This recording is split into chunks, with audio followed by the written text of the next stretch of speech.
Ah. Yun nga eh. Bakit hanggang ngayon sinusundan nyo yung MIPS?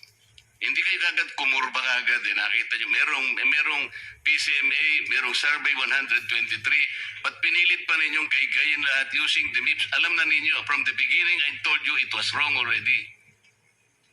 Bakit ngayon, pinipilit nyo pa, ngayon pa lang kayo kukurba? Sabi nga ni Senator Ontiveros, hindi mo ulitin nyo naman lahat ito. Ang public na naman magtatagal na naman tayo. Bakit hindi nyo kagad ikinorba yung pagsusuri ninyo? Your Honor, nung nagpakuha po tayo ng coordinates. Regarding naman doon, mga kababayan, totoo naman, may katotohanan naman yung sinasabi ni Marcoleta. Na if ever nga, na mali yung naipasa kay Pangulo, 'di ba? Supposed to be may error 'yan, 'di ba? So uulit na naman talaga. Totoo 'yon, sinabi ni Marcoleta na 'yon. Na uulit na naman itong pag-iimbestiga dito sa flood control na ito. So parang ang kalalabasan nito, mga kababayan, parang magiging falsifikado yung mga naunang tawag dito, yung mga hearing na ginanap sa ICI, yung mga nirelease na warrant of arrest, lahat yan magiging falsifikado na yan. Diba? Kasi uulitin eh. Okay? Pero, yun nga yung sinasabi natin, mga kababayan. Diba? Pinapahaba lang nila, pinapagulo na lang yung sitwasyon dito. Dahil bakit po? Dahil eto na eh, 'di ba? Nakita na nila may nakukulong na. Nakikita nila may pupuntahan na. Nakikita nila meron ng pinatutunguhan. 'Di ba? May naipakulong na ang ating mahal na pangulo. Parang ang palalabasin dito is mali talaga yung pinasa ni Bonoan. May tendency, oo, pero dapat hindi kuro-kuro eh. 'Di ba? Hindi kuro-kuro. Kasi may mga nagtugma doon. Kasi parang gustong palabasin ni Senator Marcoleta rito, mga kababayan, na kung mauulit yan, ilalabas si Diskaya. Pwede pa mag-i-star witness si Diskaya. 'Di ba? So, ganun pa rin ipipilit niya, no? 'Di ba? Doon papunta yan eh. Doon papunta yung niyan, yung diskusyon na niyan eh. Basang-basa ko na, mga kababayan eh. Pakinggan natin. Nung nagpakuha po tayo ng coordinates for the inspection ng AFP-PNP, dated September 9, 2025, pinakuha na po natin yung coordinates from both MIPS and PCMA. And ito yung ibinigay natin sa AFP-PNP. Ang ano lang po doon is hindi lahat po ng projects ay merong both MIPS and PCMA infratrack coordinates. Pero as much as possible po, kung ano po yung available ay ibinigay po natin. Di po ganun, Yusek. Kasi nga, sabi ko nga kay Yusek Bernabe kanina, yung MIPS kasi, very preliminary yun. Pag NEP lang, para lang magkaroon kayo ng NEP, tsaka address pa lang yun eh. Lilitaw, gagalaw na yan pag PCMA na yan. Hanggang sa mapino na ninyo, lilitaw na sa survey 100, lilitaw na medyo okay na yung coordinates nyo. Kaya lang, MIPS palagi ang ginagamit mo. Kaya tingnan mo, yung coordinates mo ang baba lang, 2 kilometers. I will give you at least 14 samples of wrong coordinates. Ano yan? Ako, nakakuha ko. Max. Hindi 2 kilometers ang variance. Sana all may nakukuha. Ang nakuha namin is from 67 kilometers to 400 kilometers. Kasi ang ginagamit mo is MIPS. That is why at the very beginning, I was telling the DPWH, it is wrong to start from the MIPS. Mamimislead lahat ng mga tao. So, yun ang naging problema natin. I am happy that the chairman already encouraged the DOJ na kunin nyo na yung nakadetain sa Senate. Marami pa raw kaming nakadetain dito para lumugluwag yung aming detention area. Yung ba yung tawag natin, boss?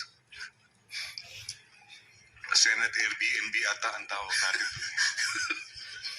Para lumugluwag naman yun, sabi ng DOJ, kukunin namin. Talaga, kukunin nyo?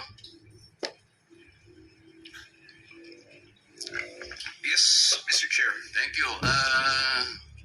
Sabi pa nga ng chairman natin, narinig ko kanina, Mr. Diskaya, kayo lahat na makipag-usap na kayo, baka sakaling mag-qualify kayo sa Witness Protection Program. Tama naman yun. Ang problema, Prosecutor Padulyon, ini-insist mo kasi yung restitution kaya tayo nagkakaroon ng problema. Will you still insist on that? Ayan na naman sa restitution, no? Ayan na naman si Marcoleta sa restitution topic, no? Na sinasabi nga natin. Ako para sa akin at majority naman siguro. Para sa akin, kahit na sabihin nating ibalik, okay? Or pakawalan, umpisan ulit yung naturingang investigasyon na natapos na at may mga nakulong na. Supposed to be, hindi na dapat ilabas yan. Napagdesisyonan na yan eh. Napagdesisyonan na yan at meron naman, hindi naman magdidesisyon ang DOJ, mga kababayan, kung wala nakitang sapat na ebidensya at nagtugma doon sa sinubmit. Tama, mali? Diba?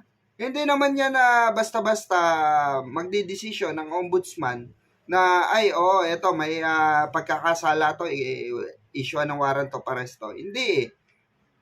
Diba? Remember, dumaan sa ICI yan. Diba? Dumaan sa ICI yan, pinagtagpi-tagpi ang mga ebidensya at yung mga naunang sa makatuwid, mga kababayan, pa rin. Diba? Tawag dito, pasok pa rin sa banga ang Diskaya. Parang may gustong palabasin kasi ito talaga si Marcoleta na parang kahit nasabihin mong kasabwat yan or may alam yan, no? Hindi basta-basta pwedeng ipasok sa yan, Witness Protection Program, mga kababayan. Dahil isa yan isa yan sa sangkap paano magiging kahit nasabihin mo pa, kahit sabihin pa natin, mga kababayan, balik ta rin pa natin, no? Etong bago man o yung lumang diba, na isubmit, na isumite sa ating mahal na Pangulo. Kung mali man yun na isumite, ganun pa rin yun. Diba? Wala pa rin dapat magbago ron. Ang magbabago lang dyan, supposed to be, itong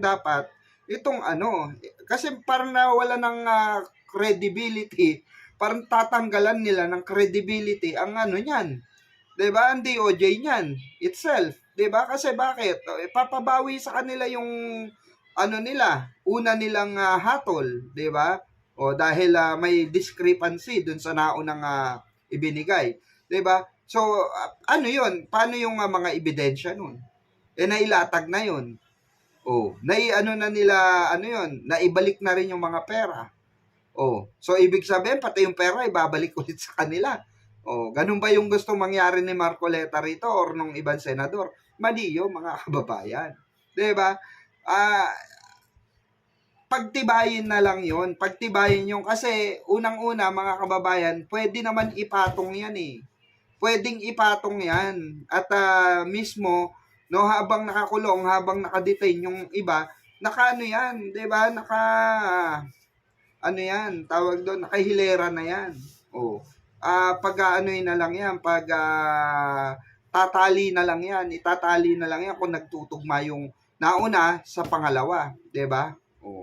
Kung merong ebidensya dun sa nauna at meron ding ebidensya dun sa pangalawa, ipagtali kung ano yung sobra dun sa pangalawa, kung tama ba rin yon yung pangalawa, may tama rin ba dito sa nauna, 'di ba? Bakit pa kailangan yun, 'di ba? Bakit pa kailangan gawan ng yung panibagong investigasyon, 'di ba? Ituloy yung investigasyon gamit sana yung pangalawang 'di ba?